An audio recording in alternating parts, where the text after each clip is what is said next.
예, 제가 그 안산동부교에 와서 처음으로 말씀을 교제하게 되었는데요. 제가 그 말씀 교제 2월 달 행사표에 오늘 말씀이 제가 들어가 있다는 사실을 3일 전에 주일날 알았습니다. 그래서 좀 당황스럽기는 했는데 자문 말씀에는 범사의 그를 인정하라고 하신 말씀에 따라 기쁨으로 순종하게 되었습니다. 새해가 된 지 벌써 1개월이 지나고 2월 달을 맞이했는데요.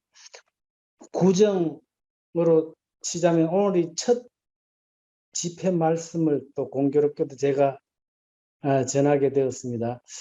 오늘은 감사하는 삶이라는 주제로 교제하기를 원합니다. 데살로니가전서 5장에 보시면 잘 알고 계시는 말씀인데 데살로니가전서 5장 18절에 보시면 범사에 감사하라. 이것이 그리스도 안에서 너희를 향하신 하나님의 뜻이니라. 이렇게 말씀하고 있습니다. 우리는 매 주일날 예배 시간에 감사의 기도를 하고 있죠. 하나님께 감사하는 것은 고마움의 표시를 하는 것입니다. 우리가 주일 예배 시간을 통해서 감사합니다 하고 늘 고마움의 표시를 하고는 있지만 평소에는 과연 내가 얼마나 감사하고 사는지 생각해 보았습니다. 우리는 흔히 감사할 일이 있을 때만 감사를 합니다. 내가 간절히 기도했던 것이 이루어지거나 어떤 일이 잘 되면 하나님 감사합니다. 잘합니다, 저는. 그런데 아무리 기도해도 응답이 없고 일이 잘 안 되고 내가 원하는 대로 되지 않을 때 감사하는 마음보다 원망과 불편이 일어나는 것이 바로 저의 모습이었습니다. 그런데 성경은 뭐라고 말씀하고 있습니까? 범사에 감사. 아니, 감사할 일이 있어야 감사를 하죠. 감사할 일도 없는데 어떻게 감사할 수 있습니까? 그렇죠? 네, 이 세상에 어느 누구도 아무런 문제 없이 살아가는 사람은 없습니다. 그런데 어려운 처지와 형편에서도 감사하며 사는 사람이 있는가 하면 좋은 환경에서 풍족하게 살면서도 감사하지 못하는 사람이 있습니다.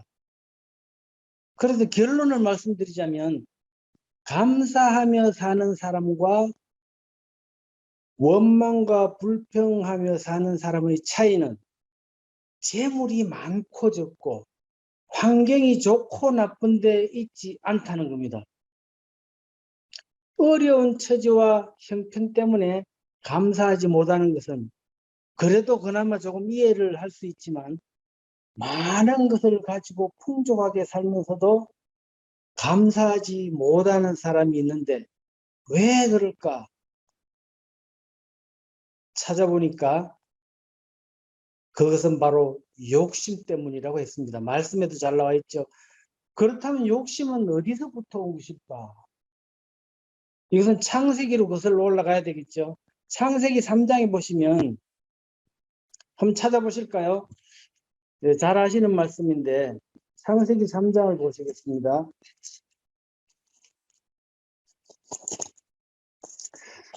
창세기 3장에 보시면 뱀이 하와에게 욕심을 심어 넣어 주었습니다. 뱀이 하와를 유혹하기 전에는 에덴 동산에 살면서 아무런 욕심이 없이, 아니 욕심이 뭔지도 모르고 만족하며 잘 살고 있었습니다.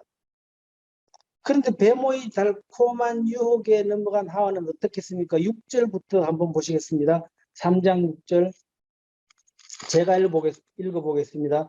여자가 그 나무를 본즉 먹음직도 하고 보암직도 하고 지혜롭게 할 만큼 탐스럽기도 한 나무인지라. 여자가 그 열매를 따먹고 자기와 함께 있는 남편에게도 주매 그도 먹은지라. 이에 그들의 눈이 밝아져 자기들이 벗은 줄을 알고 모아간 잎을 엮어 치마로 삼았더라. 7절에 보시면 이에 그들의 눈이 밝아져 이렇게 말씀하고 있죠. 뱀이 말한 대로 열매를 따먹고 나서 이제 그들의 눈이 밝아졌습니다. 정말로 눈이 밝아지긴 했는데 어떤 눈이 밝아졌느냐? 위의 것을 바라보는 눈은 가려지고 땅의 것을 바라보는 눈이 밝아졌던 것입니다. 그때부터 이제 땅의 것을 바라보게 되면 어떻습니까? 땅의 것은 욕심이 가득 차 있습니다. 욕심이라는 것이 마음에 자리 잡게 된 것입니다.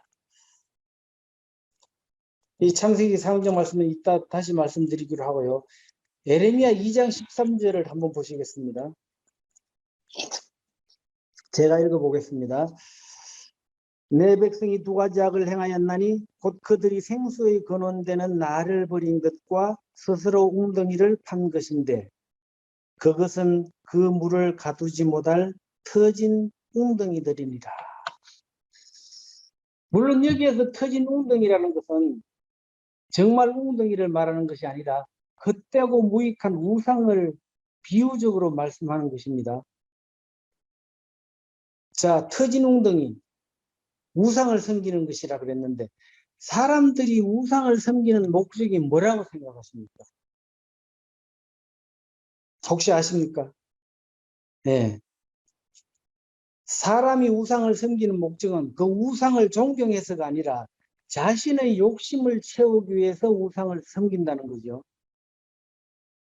그래서 이제 여기서는 이제 우상을 말하는 것이지만 욕심이라는 것은 터진 웅덩이와 같아서 아무리 채워도 채워지지 않는 것이 욕심이라고 했습니다. 그렇기 때문에 욕심은 채워서 해결되는 게 아니라 버려야만 해결이 된다는 거죠. 무슨 말이냐 하면 컵에 물을 채우려면 어떻습니까? 먼저 컵에 들어있는 내용물을 비워야만 물을 채울 수가 있습니다. 마찬가지로 마음에 욕심이 가득 차 있으면 감사하는 마음, 만족함이라는 그것이 들어갈 자리가 없습니다. 그렇기 때문에 마음에 담겨있는 욕심을 비워버려야만 만족이라는 것, 감사하는 마음이 들어갈 자리가 생긴다는 겁니다. 그렇기 때문에 욕심이 있으면 아무리 좋은 조건에서도 만족함을, 감사함을 누리지 못하는 것이죠. 마태복음 20장을 한번 보시겠습니다. 마태복음 20장 1절부터 16절까지 제가 한번 읽어보도록 하겠습니다. 빨리 읽겠습니다.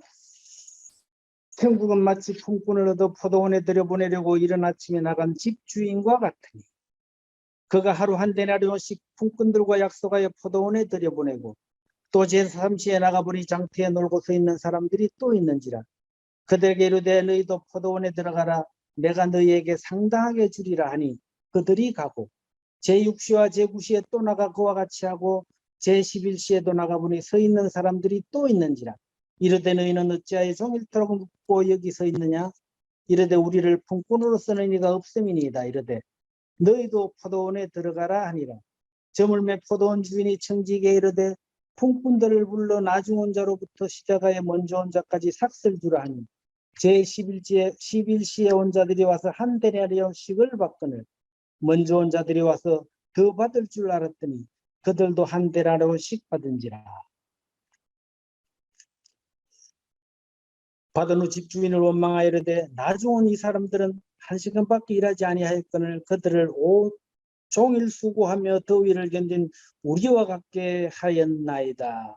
주인이 그 중에 한 사람에게 대답하여 이르되 친구여 내가 네게 잘못한 것이 없노라. 네가 나와 한 데나리온의 약속을 하지 아니하였느냐?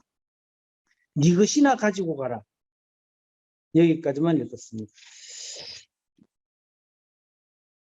말씀을 읽어보셔서 잘 알겠지만은 하루 동안 일을 하면 한 데나리온을 주겠다고 분명히 약속을 했고 일을 마치고 약속한 대로 한 데나리온을 다 받았습니다. 그런데 보니까 나중에 늦게 와서 1시간만 일한 사람도 한 데나리온씩을 주는 거예요. 그래서 주인에게 원망하면서 따져 물었습니다. 저 사람은 1시간밖에 일을 안 했는데 왜 저렇게 많이 주느냐? 하루 종일 일한, 수고하고 땀 흘리고 일한 우리만큼이나 주느냐?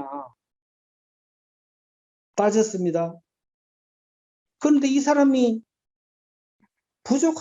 부족하게 받았거나 손해본 것은 없잖아요. 이 사람은 받을 거를 다 받았습니다. 자기가 손해본 것도 아닌데 남이 잘 되니까 배가 아픈 겁니다. 배가 아픈. 이것이 바로 욕심이 가득한 나의 삶의 모습이 아닌가 생각을 해보게 되었습니다. 내가 남보다 잘 되면 당연한 거고 남이 나보다 잘 되면 용납이 안 됩니다. 우리 주위에는 감사해야 할 것이 너무나 많은데 욕심이 가득 차 있다 보니까 감사해야 할 것을 깨닫지도 못하고 느끼지도 못하고 살고 있습니다. 언제나 나만 부족한 것 같고 나만 어려운 것 같고 나만 안 되는 것처럼 느낍니다. 그래서 불평이 생기고 속상해하고 원망을 하게 되는 거죠. 컵에 물이 절반이 담겨 있습니다. 그런데 한 사람은 물이 반컵밖에 없다고 불평하고 한 사람은 물이 반컵이나 있네 하고 감사를 합니다. 나는 과연 어느 편에 속한 사람인지 생각을 해보게 되었습니다. 우리 욥기서를 보시겠습니다.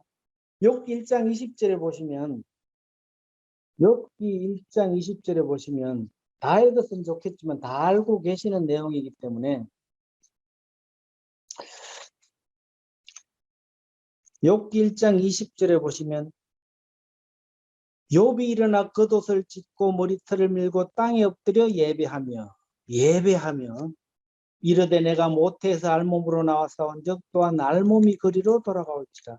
주시니도 여호와시오 거두시니도 여호와시오니 여호와의 이름이 찬송을 받으실지니라. 여호와의 이름이 찬송을 받으실지니라. 찐이다 하고 이 모든 일에 욥이 범죄하지 아니하고 하나님을 향하여 원망하지 아니하니라. 대단합니다. 하나님을 분명히 원망할 만도 한데 원망하지 않고 오히려 예배하고 찬송했습니다.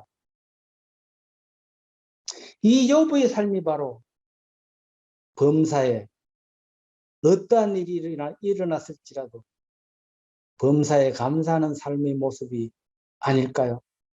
만약에 내가 욥과 같이 하루아침에 모든 재산과 자식을 잃었다면 나는 과연 하나님을 원망하지 않고 감사할 수 있을까? 네, 저는 자신이 없습니다. 이 세상을 살아가는 한 아무런 문제 없이 살아가는 사람은 없습니다.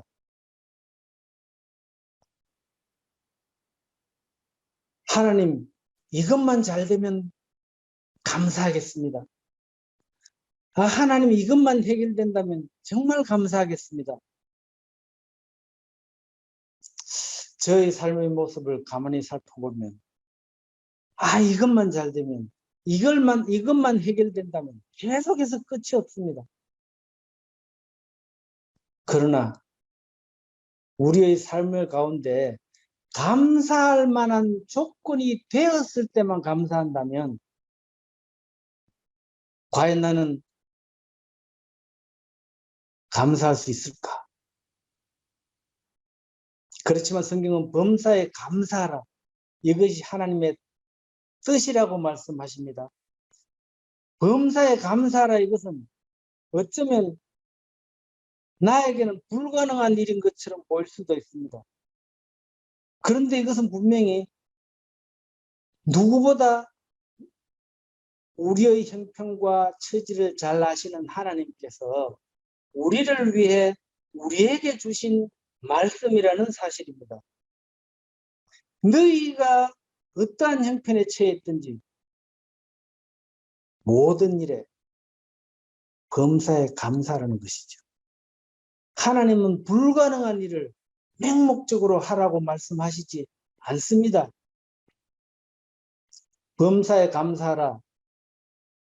너희들이 알아서 해라.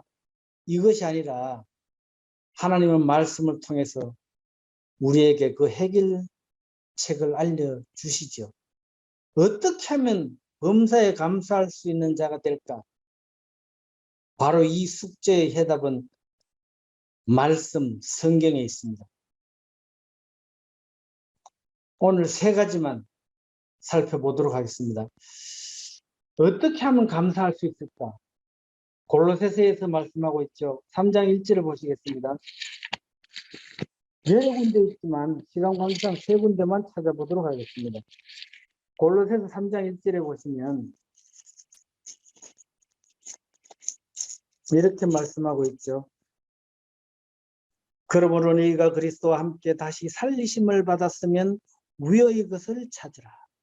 거기는 그리스도께서 하나님 우편에 앉아 계시느니라.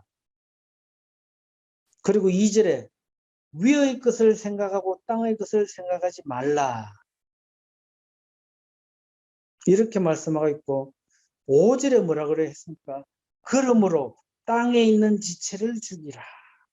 곧 음란과 부정과 사욕과 간정욕과 탐심이니 탐심은 우상 숭배니라.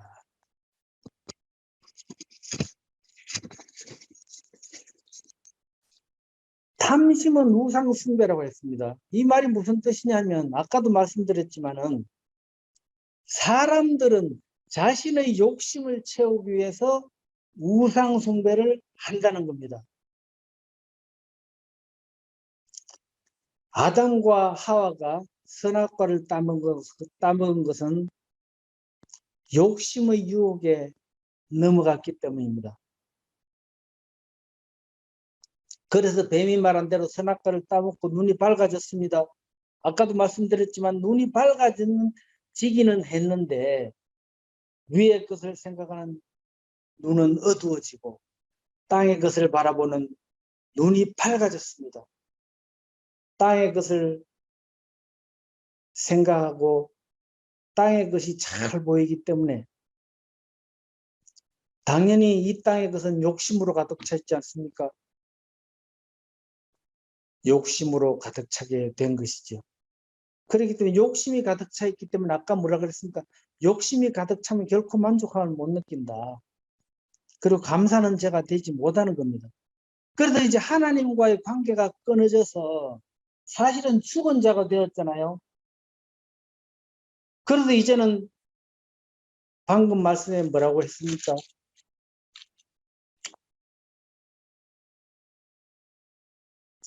골로새서 3장 2절에 1절부터 다시 보시면 그러므로 너희가 그리스도와 함께 다시 살리심을 받았으면 위의 것을 찾으라.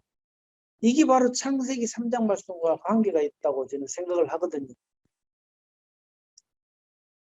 하나님의 관계가 이제 욕심, 땅의 것을 생각하는 바라보는 눈이 밝아져서 욕심이 가득 차 있어서 이제 하나님께 감사하는 자도 되지 못하고 하나님과의 관계가 사실은 끊어져 버렸습니다. 그래서 이제 사실은 죽은 자가 되었었는데 이제는 그리스도와 함께 다시 살리심을 받았으니까 다시 그 이전과 같이 위의 것을 이제는 찾으라는 거죠.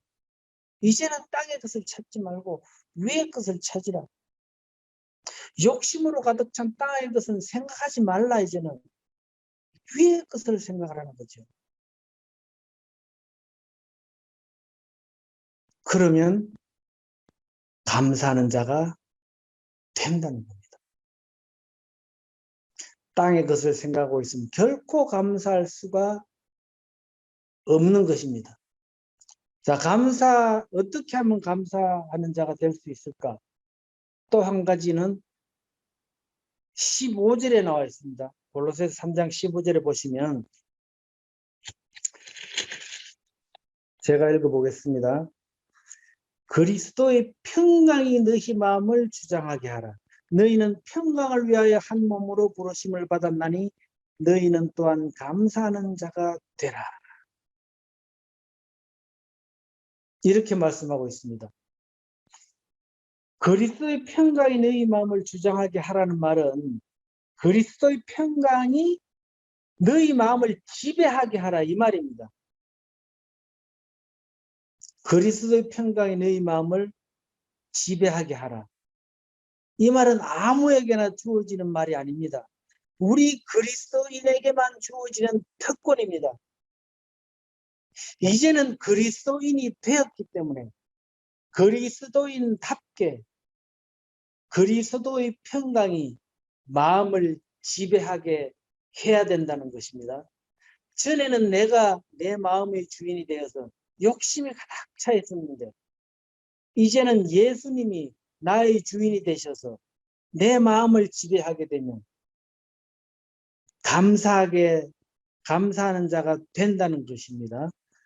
아까도 읽은 말씀 보시면 15절에 3장 15절에 너희는 또한 감사하는 자가 되라. 이 말은 그렇게 되면 감사하는 자가 된다는 말이기도 합니다. 그리스도의 평강의 마음을 주장하게 되면 감사하는 자가 될 수 있다는 거죠. 그 그리스도의 평강으로 인해 하나님께 감사할 수 있는 자가 된다는 겁니다. 이것은 아까도 말씀드렸지만 우리 그리스도인만 가질 수 있는 특권입니다. 이 말은 단순히 이론적인 말씀이 아닙니다. 그리스도의 평강이 마음을 지배함으로 인해서 범사에 감사하며 살았던 사람이 있습니다. 대표적인 사람이 누굽니까? 많은 인물이 있습니다만은 사도 바울의 삶이 그랬습니다. 그래서 사도 바울이 골로새서를 통해서 이 말씀을 하는 겁니다. 자기는 하지 못하면서 성도들에게 이렇게 하라고 말씀한 것이 아닙니다. 사도 바울은 실제로 그렇게 살았던 사람입니다. 사도 바울이 그런 감옥살이 하면서 많은 서신서를 썼잖아요. 죄송합니다. 서신서를 써서 보낼 때마다 수도 없이 감사라는 표현을 합니다.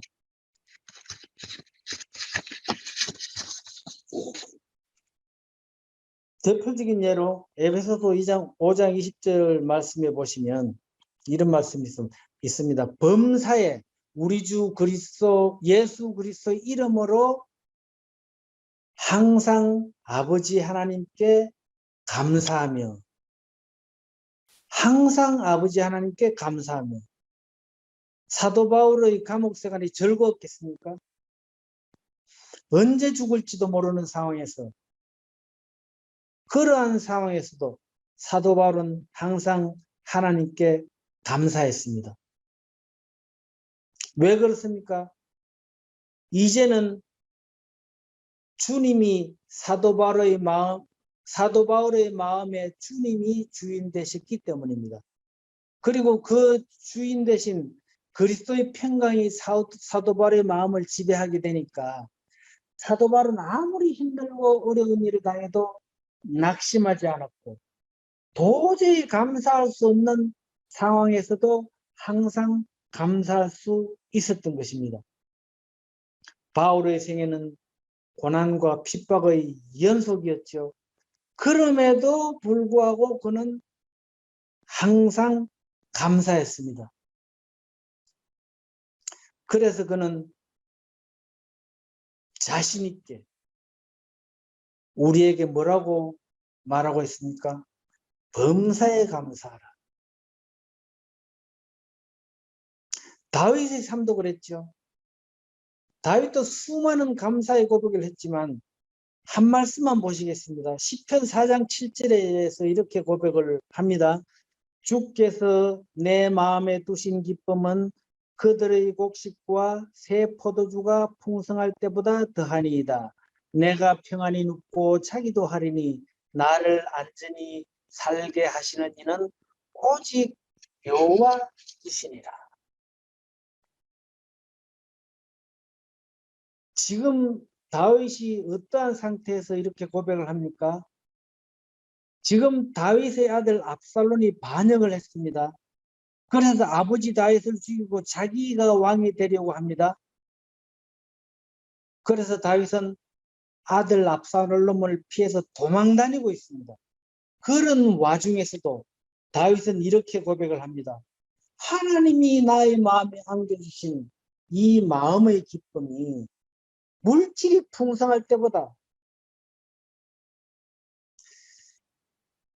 곡식과 새 포도주가 풍성할 때보다 더 기쁘다. 이렇게 고백을 하는 거예요. 아들 압살롬에게 쫓겨다니면서도 불안하고 공포에 떨어야 되는데, 그러한 상황에서도 내가 편히 눕고 잠을 잘 잘 수 있는 것은 하나님이 함께 하시고 지켜주시기 때문이다. 이렇게 고백을 합니다.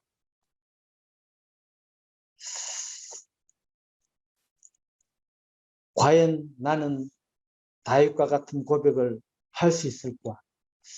사도 바울과 같은 범사에 감사하는 삶을 살 수가 있을까?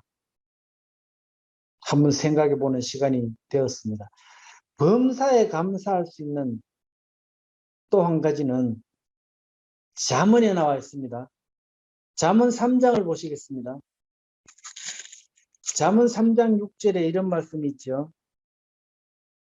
너는 범사의 그를 인정하라. 그리하면 내 길을 지도하시리라. 이 무슨 말입니까? 일이 잘 되어도 일이 못 되어도 무슨 일이든지 하나님께서 하신 일을 인정하라는 겁니다. 그리하면 바른 길로 인도해 주실 것이다. 사실 제가 이 말씀을 깨닫고 감사하는 자가 될 수 있었습니다. 제 간증을 드리자면 길겠지만은 저는 풍족하게 살면서도 감사하는 자가 되지 못했습니다. 그런데 욕심 때문에 많은 재물을 잃고 나서 한동안 낙담하고 했지만 오히려 그때 감사하는 자가 될 수 있었습니다. 바로 이 말씀 때문이죠. 너는 범사의 그를 인정하라.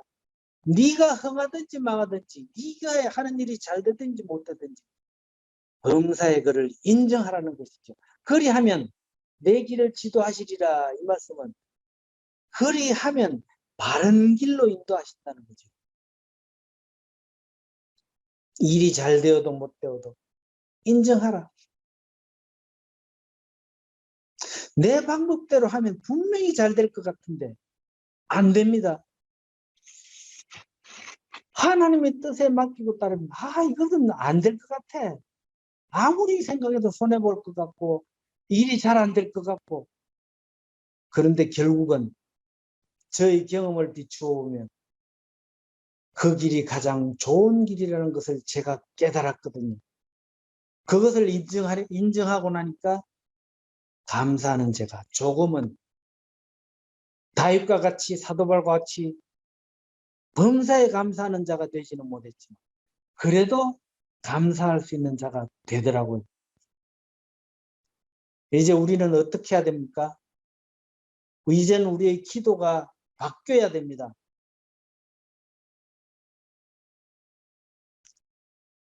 도와주셔서 감사합니다. 기도를 응답해 주셔서 감사합니다. 그래서 감사합니다가 아니라 이제는 그래도 감사합니다. 이래도 감사합니다. 그러한 삶을 사는 것, 바로 그것이 범사에 감사하는 삶이다. 감사할 일은 결코 멀리 있는 것이 아닙니다. 근본적인 것 한 가지만 생각해도 우리는 감사할 수밖에 없습니다. 나를 구원해 주신 것 하나만으로도 우리는 감사해야 됩니다. 하나님을 내 아버지로 부를 수 있다는 것. 마귀를 섬길 때, 마귀의 자식으로 마귀를 섬길 때는 욕심으로 가득 차서 감사할 줄도 모르는 자가 이제 하나님을 내 아버지로 섬기고 하나님의 은혜에 감사할 수 있는 자가 됐다는 것, 하나님을 내 아버지로 볼 수 있다는 것, 그것 하나만으로도 우리는 평생 감사할 조건이 되지 않겠습니까?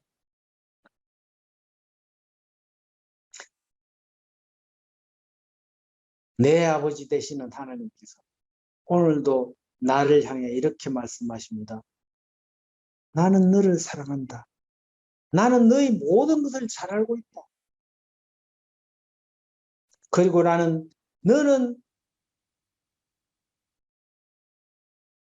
내가 너를 버리고 떠났다고 생각할지 모르지만 나는 너를 떠나지 않고 항상 내 곁에 있다. 잊지 말아라. 이것이 바로 오늘날 우리가 범사에 감사해야 할 이유입니다. 데살로니가전서 5장 18절에 범사에 감사하라. 이것이 그리스도 예수 안에서 너희를 향하신 하나님의 뜻입니다. 2022년 2월 2일이지만 구정으로 치면 오늘이 이튿날입니다. 22년 새해에는 성도님들의 가정에 이렇게 저렇게 해주셔서 감사하는 게 아니라, 풍족하게 해주셔서 감사하는 게 아니라, 기도를 응답해 주셔서 감사하는 게 아니라 그래도 감사합니다. 범사에 감사하는 삶을 통해서 풍족한 삶을 누리시는 한 해가 되시기를 소원합니다. 이상으로 말씀을 마치도록 하겠습니다. 감사합니다.